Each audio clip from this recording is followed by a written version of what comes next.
What are the challenges of scaling a small firm, and what do firm owners need to be thinking about if they want to grow a bigger business?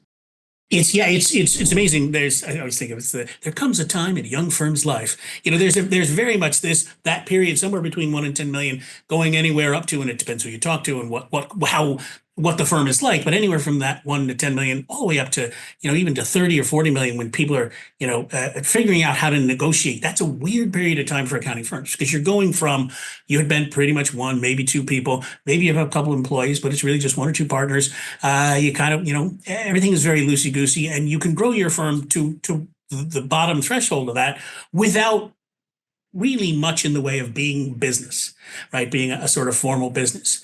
You can handle things in an ad hoc kind of way. You can handle your technology on the weekend, and your hiring is pretty simple, and maybe even get, you get somebody to help you with it. Maybe you have a part-time bookkeeper or a part-time invoice person, but really it's a pretty straightforward, simple, stripped down operation, because there's not that much in the way of corporate requirements for you. And I don't mean requirements in a sort of compliance sense, but just you need somebody to handle this. As you get bigger, though, and this is, you talk about the what got you here won't get you to the next stage.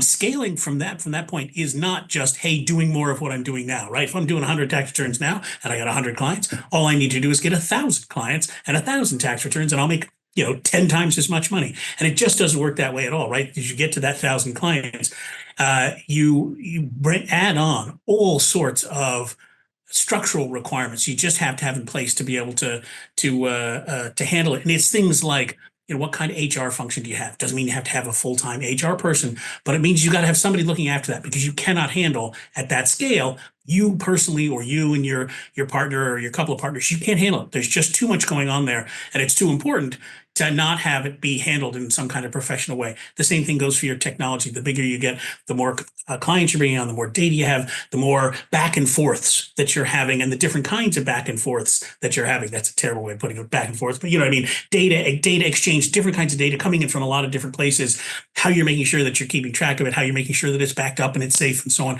Those become not just bigger, but different, very, very different. So you need someone with some serious tech expertise.